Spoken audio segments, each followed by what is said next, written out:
Hi all, എല്ലാവർക്കും സുഖമാണോ? It's me Arya. രാത്രിയിലെ ഡിന്നർ പ്രിപ്പറേഷനും പിന്നെ കിച്ചൺ ക്ലീനിങ്ങും ഒക്കെ ആയിട്ട് അതിൻ്റെ ഇടയിൽ എനിക്കറിയാവുന്ന കുറച്ച് കാര്യങ്ങൾ ഷെയർ ചെയ്യാനാണ് ഇന്ന് ഈ ലോങ് വീഡിയോ ചെയ്യുന്നത്. അതായത് എൻ്റെ ലൈഫിൽ ഞാൻ എക്സ്പീരിയൻസ് ചെയ്ത കുറേ കാര്യങ്ങളും മെൻ്റലി ഫിസിക്കലി വീക്കായിരുന്ന ഞാൻ എങ്ങനെ എന്നെ തന്നെ മാറ്റിയെടുത്തു എന്നുള്ളതും എൻ്റെ എക്സ്പീരിയൻസാണ് ഞാൻ ഷെയർ ചെയ്യുന്നത്.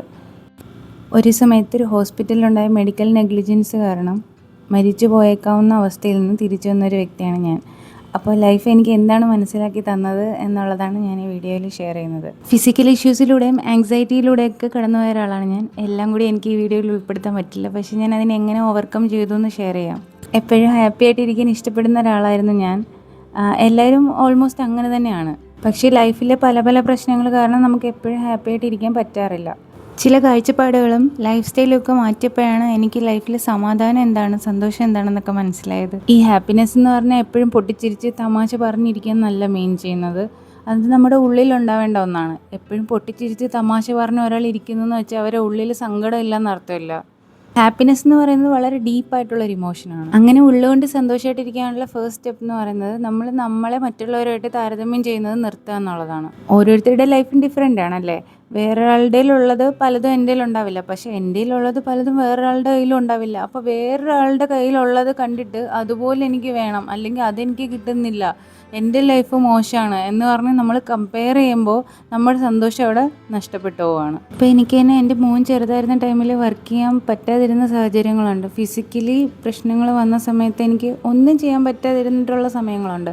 പക്ഷേ അപ്പോഴൊക്കെ ഞാൻ കമ്പയർ ചെയ്തിട്ടുണ്ട് മറ്റുള്ളവർ. മാരേജ് കഴിഞ്ഞ ടൈമിൽ ഹസ്ബൻഡിന് ഇന്ത്യക്ക് പുറത്തായിരുന്നു ജോലി. അപ്പോൾ എവിടെയായാലും രണ്ടാളും ഒരുമിച്ച് മതിയെന്ന് ഞങ്ങൾ രണ്ടുപേരും കൂടി ഒരുമിച്ചെടുത്തൊരു തീരുമാനമായിരുന്നു. ആ ഒരു ടൈമിലും ഇത്രയൊക്കെ പഠിച്ചിട്ടും ജോലിയൊന്നും ആയില്ലല്ലേ എന്ന് പറഞ്ഞ് എന്നെ സ്ട്രെസ് ചെയ്യിപ്പിച്ചിട്ടുള്ള ആളുകളുണ്ട്. ഞാൻ കമ്പയർ ചെയ്തിട്ടുണ്ട് എൻ്റെ ലൈഫ് മറ്റുള്ളവരായിട്ട്. പക്ഷേ പിന്നീട് എനിക്ക് മനസ്സിലായി ഫാമിലി തന്നെയാണ് എല്ലാത്തിനും മുകളിലുള്ള ഒരു കാര്യം എന്ന്. എൻ്റെ ഹസ്ബൻഡ്, അച്ഛൻ, അമ്മ, അനിയത്തി, എൻ്റെ എല്ലാ മോശം അവസ്ഥകളിലൂടെ ഞാൻ കടന്നു പോയപ്പോഴും എൻ്റെ കൂടെ നിന്നിട്ടുള്ളവരാണ് അവരൊക്കെ. മാരേജിന് ശേഷം എൻ്റെ ഹസ്ബൻഡ് സപ്പോർട്ടോടെ കൊണ്ടാണ് ഞാൻ എൻ്റെ പോസ്റ്റ് ഗ്രാജുവേഷൻ കംപ്ലീറ്റ് ചെയ്തത്. മോൻ സ്കൂളിൽ നിന്നൊക്കെ വരുമ്പോൾ ഇവിടെ ഇപ്പോൾ ആരും ഇല്ലാത്തതുകൊണ്ട് അത് അവനെ എഫക്റ്റ് ചെയ്യാതിരിക്കാൻ വേണ്ടി ഞാനിപ്പോൾ വർക്ക് ചെയ്യുന്നൊരു ബ്രേക്ക് എടുത്തു. അപ്പോൾ ലൈഫിനെ കുറച്ച് ഫ്ലെക്സിബിൾ ആക്കി വെക്കുകയും മറ്റുള്ളവരുമായിട്ട് എൻ്റെ ലൈഫ് കമ്പയർ ചെയ്യാതിരിക്കുകയും ചെയ്യുമ്പോൾ എൻ്റെ ലൈഫ് കൂടുതൽ ഭംഗിയായിട്ട് മുന്നോട്ട് പോവുകയാണ് ചെയ്യുന്നത്. ഭക്ഷണം, വസ്ത്രം, ഇതുപോലുള്ള ബേസിക് നീഡ്സ് പോലും കിട്ടാത്ത എത്ര ആൾക്കാരുണ്ട്. അപ്പോൾ അതിൽ നിന്നൊക്കെ ഞാൻ എത്ര ബ്ലെസ്ഡ് ആണെന്ന് ചിന്തിക്കുകയല്ലേ വേണ്ടത്. രണ്ടാമത്തെ കാര്യം എന്ന് പറയുന്നത് ജീവിതത്തിലെ ചെറിയ കാര്യങ്ങളിൽ പോലും സന്തോഷിക്കുക, അത് ആസ്വദിക്കുക.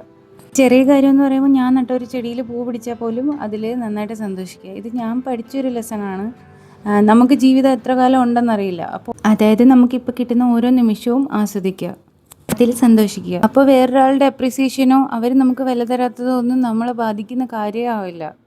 പിന്നെ മൂന്നാമത്തെ കാര്യം എന്ന് പറയുന്നത് നന്ദിയുള്ളവരായിട്ടിരിക്കുക. അതായത് സേ ഗ്രാറ്റിറ്റ്യൂഡ്. കാണാൻ രണ്ട് കണ്ണുകളും നടക്കാൻ രണ്ട് കാലും കേൾക്കാൻ ചെവിയോ, അങ്ങനെ ഓരോന്നിനും ദൈവത്തോട് ഞാൻ നന്ദി പറയാറുണ്ട്. എന്തെങ്കിലും ഒരു കാര്യം ആഗ്രഹിച്ച് പ്രാർത്ഥിച്ചിട്ട് അത് കഴിയുമ്പോൾ പണ്ടൊക്കെ ഞാൻ ദൈവത്തിന് നന്ദി പറയായിരുന്നു. പക്ഷെ ഇപ്പോൾ ഓരോ ദിവസം ഉറങ്ങാനും ഉണരാനും ഉള്ള ആ ഒരു ഭാഗ്യം എന്ന് പറയുന്നത് അതും ഒരു ലക്ഷറി ആയിട്ടാണ് ഞാൻ കാണുന്നത്. നമുക്കുള്ളതിനൊക്കെ നന്ദി പറയുക. ചെറിയ ചെറിയ കാര്യങ്ങളായാലും നമുക്കുള്ളതിനെല്ലാം നന്ദി പറയുക. നന്ദി പറയുന്നതിനോടൊപ്പം നമ്മൾ മറ്റുള്ളവർക്ക് മോശം വരണമെന്ന് ആലോചിക്കുകയും ചെയ്യരുത്. അതും ഇമ്പോർട്ടൻ്റ് ആയിട്ടുള്ളൊരു കാര്യമാണ്. നമ്മൾ നന്ദി പറഞ്ഞിട്ട് അപ്പുറത്തിരിക്കുന്ന അവൻ നന്നാവല്ലേ എന്ന് ആലോചിച്ചിട്ട് കാര്യമില്ല. ഇനി നാലാമത്തെ കാര്യം എന്ന് പറയുന്നത് ലേൺ ഫ്രം യുവർ മിസ്റ്റേക്സ്. അതായത് തെറ്റുകളിൽ നിന്ന് പഠിക്കുക. നമുക്ക് ലൈഫിലുണ്ടാകുന്ന ഓരോരോ മിസ്റ്റേക്സിൽ നിന്നും കിട്ടുന്ന ലെസൺസ് നമ്മൾ വാല്യുബിൾ ആയിട്ട് കാണുക. എൻ്റെ ലൈഫിലുണ്ടായ മിസ്റ്റേക്സിനെ എന്താണ് പഠിപ്പിക്കുന്നത്, ആ മിസ്റ്റേക്സിനെ റിപ്പീറ്റ് ചെയ്യാതെ എന്നെ തന്നെ ഇമ്പ്രൂവ് ചെയ്യാൻ ഞാൻ എന്താണ് ശ്രദ്ധിക്കേണ്ടത്, അതിനെക്കുറിച്ചാണ് ഞാൻ ആലോചിക്കുന്നത്. അല്ലാതെ അതിനെപ്പറ്റി ആലോചിച്ച് റിഗ്രറ്റ് ചെയ്തിരുന്നിട്ട് പ്രത്യേകിച്ച് കാര്യമൊന്നുമില്ല. പിന്നെ അടുത്തതായിട്ടുള്ളൊരു കാര്യം എന്ന് പറയുന്നത് ഭക്ഷണം സമയത്ത് കഴിക്കുക. അത് ഞാൻ പഠിച്ചൊരു പാഠമാണ്. ഞാൻ അങ്ങനെ ഭക്ഷണം സമയത്ത് കഴിക്കുന്ന ഒരാളൊന്നും അല്ലായിരുന്നു. അത് കഴിയട്ടെ, ഇത് കഴിയട്ടെ, അത് കഴിഞ്ഞ് കഴിക്കാം, അങ്ങനെ ആലോചിച്ചിരിക്കുകയായിരുന്നു. പക്ഷേ എപ്പം ഞാൻ ഭക്ഷണം സമയത്ത് കഴിക്കാൻ തുടങ്ങി അപ്പോഴേ എനിക്ക് ഒരുപാട് ചേഞ്ചസും ഉണ്ടായി. വെറുതെ ഭക്ഷണം കഴിച്ചാൽ മാത്രം പോരാ, നല്ല ഭക്ഷണം കഴിക്കണം. നല്ല ഭക്ഷണം എന്ന് പറയുന്നത് ഭയങ്കര എക്സ്പെൻസീവ് ആയിട്ടുള്ള ഫുഡൊന്നുമല്ല. നമ്മൾ കഴിക്കുന്ന ഫുഡിലെ പ്രോട്ടീൻ, ഫൈബർ, ഫാറ്റ്, മിനറൽ ഇതെല്ലാം ഉൾപ്പെടുത്തിക്കൊണ്ടുള്ള ഭക്ഷണങ്ങൾ നമ്മൾ ഡെയിലി കഴിക്കുന്നതിലുണ്ട്. പക്ഷേ അത് കഴിക്കുന്നത് നമ്മൾ സമയത്ത് കഴിക്കുകയും വേണം. കഴിക്കുന്ന ഫുഡ് ബാലൻസ്ഡ് ആയിരിക്കുകയും വേണം. പിന്നെ ആറാമത്തെ കാര്യം എന്ന് പറയുന്നത് spend time with your self. അതായത് നമുക്ക് വേണ്ടി കുറച്ച് സമയം ഡെയിലി മാറ്റി വയ്ക്കുക. ഇത് ഞാൻ മുന്നേ ഉള്ളൊരു വ്ലോഗിലും പറഞ്ഞിട്ടുണ്ട്. തനിച്ചിരിക്കുന്നതെന്ന് പറയുന്നത് ചിലർക്ക് ഭയങ്കര ബുദ്ധിമുട്ടുള്ള കാര്യമാണ്. പക്ഷേ എന്നെ സംബന്ധിച്ച് എനിക്കങ്ങനെയല്ല. തനിച്ചിരിക്കുന്ന സമയത്ത് എനിക്ക് എൻ്റേതായ കാര്യങ്ങൾ ചെയ്യാനുള്ളൊരു ടൈം കിട്ടും. ഇതിൽ ഒരു ദിവസത്തിൽ മറ്റുള്ളവർക്ക് വേണ്ടി ടൈം സ്പെൻഡ് ചെയ്യുന്നതിനോടൊപ്പം എനിക്ക് വേണ്ടി തന്നെ എന്തെങ്കിലുമൊക്കെ ചെയ്യാൻ പറ്റും. അതായത് ഒരു 30 മിനിറ്റ്സ് ഞാൻ ഡെയിലി എനിക്ക് വേണ്ടി സ്പെൻഡ് ചെയ്യാറുണ്ട്. അത് ആ ടൈമിൽ ഞാൻ എന്നെ തന്നെ പ്രയോറിറ്റൈസ് ചെയ്യും. എനിക്കിഷ്ടമുള്ള എന്താണോ ചെറിയ കാര്യങ്ങൾ അത് ഞാൻ ചെയ്യും. ഏഴാമത്തെ കാര്യം ലൈഫ് എന്നെ പഠിപ്പിച്ചത് എപ്പോഴും പെർഫെക്ഷന് വേണ്ടി നമ്മൾ ക്രേവ് ചെയ്യരുത് എന്നുള്ളതാണ്. പിന്നെ ഞാൻ എപ്പോഴും അങ്ങനെ വിചാരിച്ചിരുന്ന ഒരാളാണ്, എന്ത് ചെയ്യുമ്പോഴും പെർഫെക്ഷൻ വേണം. അപ്പോൾ അതിൽ പെർഫെക്ഷൻ ഇല്ലെങ്കിൽ മറ്റുള്ളവർ എന്നെ കളിയാക്കിയാലോ എന്തെങ്കിലും ചെയ്താലോ അങ്ങനെ ചിന്തിച്ചിട്ടുള്ള ഒരാളാണ് ഞാൻ. ഈ കാര്യം പെർഫെക്ഷനോട് കൂടി മാത്രമേ ചെയ്യാൻ പറ്റൂ എന്ന് നമ്മൾ വിചാരിക്കുമ്പോൾ നമ്മൾ എന്ത് പറ്റും, നമുക്ക് സ്ട്രെസ് ഉണ്ടാവും. അത് പെർഫെക്റ്റ് ആവുന്നില്ലല്ലോ എന്ന് ആലോചിച്ച് സ്ട്രെസ് ഔട്ട് ചെയ്യും. ശരിക്കും പെർഫെക്ഷൻ ഉണ്ടാകുന്ന പ്രോഗ്രസ്സിലൂടെയാണ്. നമ്മൾ പ്രോഗ്രസ് ചെയ്ത് അത് പെർഫെക്ഷനിലോട്ട് എത്തിക്കോളും. എട്ടാമത്തെ കാര്യം എൻ്റെ ലൈഫ് എന്നെ പഠിപ്പിച്ചത് ടൈം ഈസ് പ്രഷ്യസ് എന്നുള്ളതാണ്. സമയത്തിന് വളരെയധികം പ്രാധാന്യമുണ്ട്. ഈ ഭൂമിയിൽ എല്ലാവർക്കും ഒരേപോലെ 24 മണിക്കൂറാണ് ഒരു ദിവസം കൊടുത്തേക്കുന്നത്. പക്ഷേ പലരും അത് പല രീതിയിലാണ് സ്പെൻഡ് ചെയ്യുന്നത്. അപ്പോൾ നമ്മൾ നമ്മുടെ സമയം യൂസ്ലെസ് ആയിട്ട് അനാവശ്യമായ കോൺവെർസേഷൻസ്, അനാവശ്യമായിട്ടുള്ള കുറ്റപ്പെടുത്തലുകൾ, മറ്റുള്ളവരെ ജഡ്ജ് ചെയ്യൽ, ഇതിനൊക്കെ വേണ്ടി നമ്മുടെ ടൈം വെറുതെ സ്പെൻഡ് ചെയ്ത് കളയാതെ നമുക്ക് പ്രൊഡക്റ്റീവായിട്ടുള്ള കാര്യങ്ങൾ ചെയ്യാൻ വേണ്ടിയിട്ട് ഉപയോഗിക്കണം. അങ്ങനെ നമ്മുടെ ഒരു ഡേ പ്രൊഡക്റ്റീവ് ആകുമ്പോൾ എന്ത് പറ്റുമെന്ന് വെച്ചാൽ നമുക്ക് ടൈം മാനേജ് ചെയ്യാൻ പറ്റും. അതുപോലെ രാത്രി ഉറങ്ങുമ്പോൾ നമുക്ക് സമാധാനമായിട്ടുള്ള ഒരു ഉറക്കം കിട്ടുകയും ചെയ്യും. ഇന്ന് ഞാൻ എന്തൊക്കെ ചെയ്തു എന്നുള്ളത് രാത്രി നമ്മൾ കിടക്കുമ്പോൾ ആലോചിക്കുമ്പോൾ ഇന്ന് ഞാൻ മറ്റുള്ളവർക്കൊരു ദ്രോഹം ചെയ്തിട്ടില്ലല്ലോ, നല്ല കാര്യങ്ങളല്ലേ ചെയ്തിട്ടുള്ളൂ എന്നുള്ളൊരു സാറ്റിസ്ഫാക്ഷന് നമുക്കുണ്ടാവും. അടുത്തതായിട്ട് ഞാൻ പഠിച്ചൊരു കാര്യം എന്ന് പറയുന്നത് ലിവ് ഇൻ ദിസ് മൊമെൻറ്റ് എന്നുള്ളതാണ്. ഈ ഒരു മൊമെൻറ്റ് മാത്രമേ നമുക്കുള്ളൂ. നമ്മൾ ഫ്യൂച്ചറിനെ കുറിച്ച് ആലോചിച്ച് വറി ചെയ്ത് നമ്മുടെ കുറേ സമയം ഡെയിലി കളയാറുണ്ട്. എനിക്ക് ഫിസിക്കൽ പ്രശ്നങ്ങളൊക്കെ ഉണ്ടായിരുന്ന ടൈമിൽ ഞാൻ ഒരുപാട് വറി ചെയ്തിട്ടുണ്ട്. നാളെ ഇനി എന്താണ്, ഞാൻ ഇനി ശരിയാവുമോ, പഴയ പോലെ ഓക്കെ ആവുമോ എന്നൊക്കെ ആലോചിച്ച് ഞാൻ ഒരുപാട് വറി ചെയ്തിട്ടുണ്ട്. പക്ഷേ ആ വറി ചെയ്യൽ എന്ന് നിർത്തിയോ അന്ന് മുതൽ എൻ്റെ ലൈഫ് ഓക്കെ ആവാൻ തുടങ്ങി. അതായത് ഗോ വിത്ത് ദ ഫ്ലോ എന്നുള്ളൊരു ആറ്റിറ്റ്യൂഡ് ഞാൻ എൻ്റെ ലൈഫിൽ എടുക്കാൻ തുടങ്ങി. അങ്ങനെ വറി ചെയ്യൽ നിർത്തുകയും പോസിറ്റീവായിട്ടുള്ള കുറേ കാര്യങ്ങൾ ചെയ്തും തുടങ്ങിയപ്പോഴാണ് എൻ്റെ ലൈഫിൽ ഒരുപാട് മാറ്റങ്ങളുണ്ടായത്. മാറ്റങ്ങൾ എന്ന് പറഞ്ഞാൽ ഹാപ്പിനെസ് ആയാലും സമാധാനമായാലും അങ്ങനെ.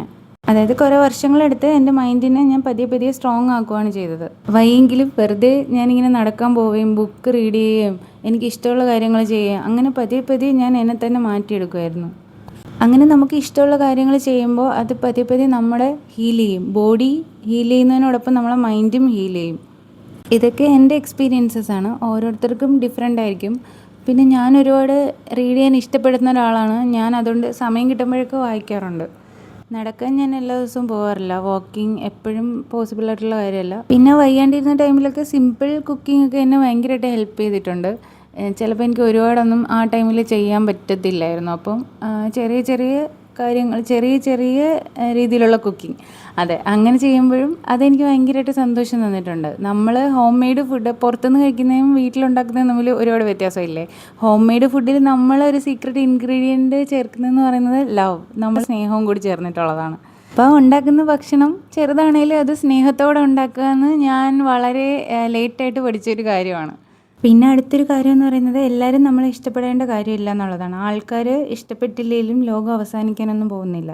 അതായത് എല്ലാവരെയും തൃപ്തിപ്പെടുത്തിക്കൊണ്ട് നമുക്ക് ജീവിക്കാൻ പറ്റില്ല. മറ്റുള്ളവരുടെ ഇഷ്ടത്തിന് ജീവിക്കുമ്പോൾ അത് അവരുടെ ജീവിതമല്ലേ.